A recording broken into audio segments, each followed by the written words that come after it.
जय श्री कृष्णा। राधे राधे। दशा माता के दिनों में सुनी जाने वाली कहानियाँ। पहली कहानी, गणेश जी की कथा।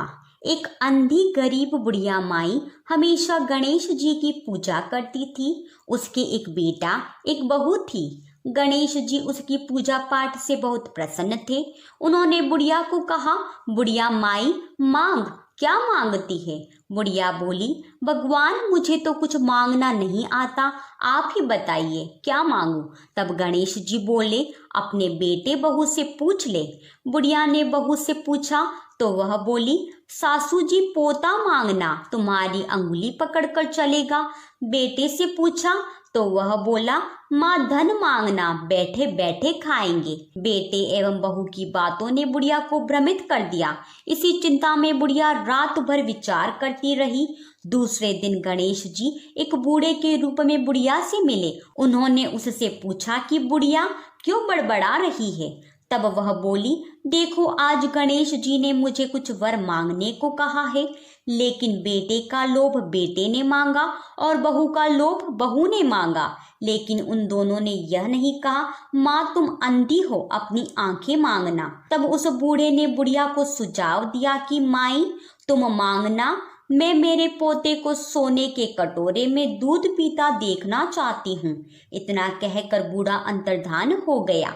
जब बुढ़िया गणेश जी के पास गई तो गणेश जी बोले, मांग माई, क्या मांगती है? वह बोली, मैं अपने पोते को सोने के कटोरे में दूध पीते देखना चाहती हूँ, अमर सुहाग और मोक्ष चाहती हूँ। तथास्तु कहते हुए गणेश जी ने उसे मुंह मांगा वरदान दे दिया। गणेश जी की कृपा से बुढ़िया माई की आंखों की रोशनी लौट गई। घर में अन्न धन के भंडारे भर गए और बुढ़िया माई को पोता पोती का सुख प्राप्त हुआ। दूसरी कहानी, शीतला अष्टमी व्रत कथा। एक बुढ़िया थी। वह बासोड़ा के दिन शीतला माता की पूजा कर ठंडा भोजन ग्रहण करती थी। उस गांव में अन्य कोई ऐसा नहीं करता था। एक दिन किसी कारण से गांव में आग लग गई। बुढ़िया की झोपड़ी को छोड़कर सभी के घर जल गए। यह खबर जब राजा के पास पहुंची तो राजा ने मंत्रियों को भेजकर बुढ़िया माई को बुलवाया।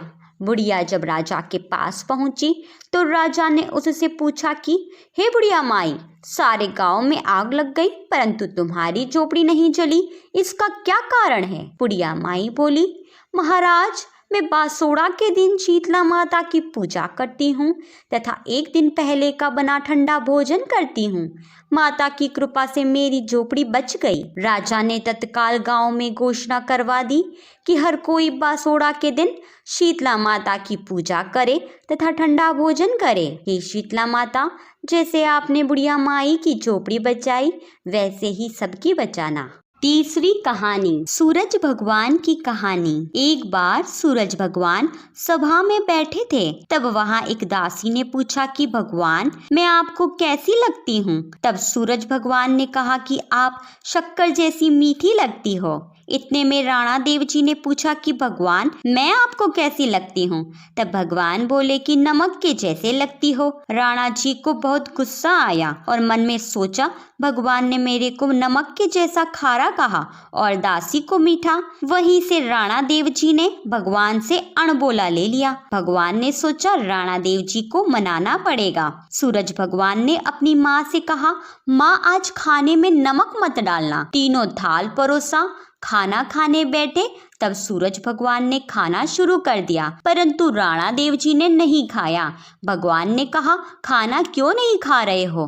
तब राणा देव जी ने कहा, खाने में स्वाद नहीं है, नमक के बिना खाने में स्वाद नहीं होता, ऐसा भगवान ने कहा और नमक का महत्व बताया। यह सुनकर नमक की महत्ता का पता चला और राणा देव जी खुशी खुशी भोजन करने लगी। चौथी कहानी, पथवारी माता की कहानी। पौराणिक कथाओं के अनुसार एक गुजरी माई थी। उसके दो बहुएं थी। दोनों बहुओं को सास ने दूध बेचने के लिए पास के गांव में भेजा। बड़ी बहू काफी होशियार थी और पैसों का हिसाब भी रखना जानती थी, इसीलिए रोज दूध बेचकर सारे पैसे लाकर सासू माँ को दे देती थी। इसके विपरीत छोटी बहू बहुत भोली थी, उसे हिसाब लगाना नहीं आता था। एक दिन दिन जब वह दूध बेचने जा रही थी तब उसने देखा कुछ महिलाएं पथवारी पूजन कर रही है तथा जल से पीपल के वृक्ष को सींच रही है। बहू ने उन महिलाओं से पूछा, पथवारी पूजने और सींचने से क्या फल मिलता है? इस पर उन महिलाओं ने उसे बताया, पथवारी माता सींचने और पूजने से अन्न धन एवं लक्ष्मी की प्राप्ति होती है। महिलाओं की बातें सुनकर छोटी बहू ने दूध वहीं बड़ पीपल में चढ़ा पथवारी माता को सींच दिया। वह प्रतिदिन इसी तरह दूध ले जाती और पथवारी माता को सींच आती। कुछ दिनों बाद जब सास ने बहू से दूध के पैसे मांगे तो उसने दूसरे दिन लाने की बात कह दी, परंतु वह अगले दिन भी पैसे नहीं लाई। इस तरह पूरा 1 महीना बीत गया। तब सास ने कहा, आज पैसे लेकर ही आना। अगले दिन जब वह पैसे लेने के लिए घर से चली तो उदास होकर पथवारी माता के चबूतरे के समीप बैठ गई। तब पथवारी माता बुढ़िया का रूप धारण करके आई और बोली, बेटी यहाँ इस तरह उदास क्यों बैठी हो? बहू बोली, मेरी सास मुझे रोज दूध बेचने भेजती थी, परंतु मुझे तो दूध बेचना आता ही नहीं, इसीलिए मैं तो पथवारी माता के ही दूध सींच देती थी। आज सास ने पैसे लेकर आने के लिए कहा है, अब आप ही बताएं मैं पैसे कहाँ से लाऊं? बुढ़िया माई बोली, बेटी यह पत्थर पड़े हैं, इन्हें टोकरे में भरकर ले जा, इन पत्थरों को कोठे में रख देना।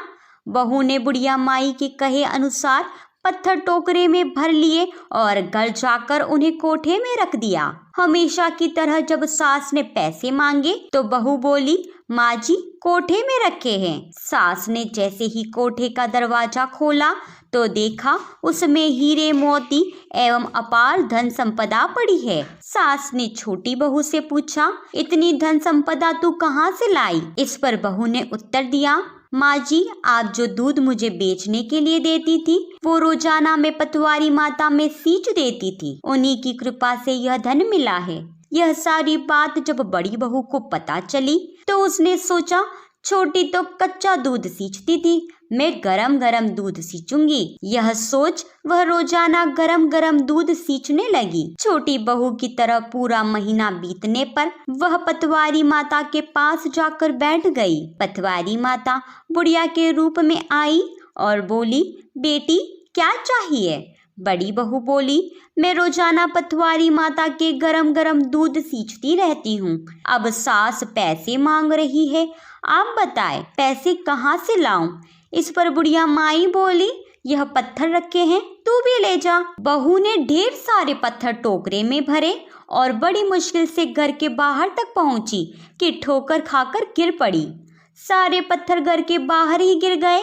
आने जाने वाले ठोकरे खाते और बड़ी बहू को कोसते। वह पुनः पथवारी माता के पास जाकर बोली, हे माता तुमने मेरे साथ ऐसा क्यों किया? तब पथवारी माता बोली, छोटी बहू ने बड़ी श्रद्धा एवं बिना लालच से दूध सींचा था और तूने लालच से मेरे ऊपर गरम गरम दूध चढ़ाया, जिससे मेरे पूरे शरीर पर फफोले पड़ गए। बड़ी बहू को अपनी भूल का एहसास हो गया। हे पथवारी माता, जैसे छोटी बहू के अन्न धन के भंडारे भरे वैसे सबके भरना, जैसे बड़ी बहू के साथ किया वैसा किसी के साथ न करना। 5वीं कहानी, लोभिया जी की कहानी। एक लोभिया था, वह कठोर तप करता था, उल्टे से लटक कर तपस्या करता था। उसने इतना उग्र तप किया कि चिड़िया ने उसके शरीर में घोंसला बना दिया। भगवान ने सोचा कि यह तो लोभी है, मगर फिर भी 12-12 सालों तक घोर तप कर रहा है, क्यों नहीं इसकी परीक्षा ली जाए, पता तो चले इसके तप में कितना बल है। भगवान ने ऊपर से सोने की अंगूठी नीचे डाली। लोभी ने जैसे ही अंगूठी देखी, उसने पहले चारों तरफ देखा और अंगूठी को अपने पैरों तले दबा दिया। भगवान धरती पर पधारे। लोभी के पास जाकर पूछा, तू तपस्वी है या लोभेश्वरी? लोभी ने यह सुनकर भगवान से कहा, मैं 12-12 वर्षों से आपकी तपस्या कर रहा हूँ और आप मुझसे पूछते हैं कि मैं तपस्वी हूँ या लोभेश्वरी। यह सुनकर भगवान को हंसी आ गई और भगवान ने कहा, अपना पैर ऊपर उठाओ। लोभी ने जैसे ही अपना पैर उठाया, सोने की अंगूठी लोभी के प्रभाव के कारण लोहे की हो गई। सोना लोहा बन गया। भगवान ने कहा, अब मैं तुम्हें तुम्हारे तप का फल नहीं दूंगा। भगवान के ऐसे वचन सुनकर लोभी बच्चों की तरह फपक फपक कर रोने लगा। भगवान ने उसे रास्ते पर बैठने के लिए कहा और कहा कि महिलाएं व्रत करेगी, कथा सुनेगी, मास भर स्नान करेगी। महीना समाप्त होने पर तीसरे या चौथे दिन तेरी कथा करेगी तो कथा और व्रत का फल महिला को मिलेगा। यदि तेरी कथा नहीं करेगी तो व्रत का फल तुझे मिलेगा। तभी से यह मान्यता है, कोई भी व्रत कथा करने के बाद तीसरी या चौथी कहानी लोभिया जी की सुनी जाती है। अधूरी वे तो पूरी कर जो, पूरी वे तो मान कर जो। जय श्री कृष्ण। राधे राधे।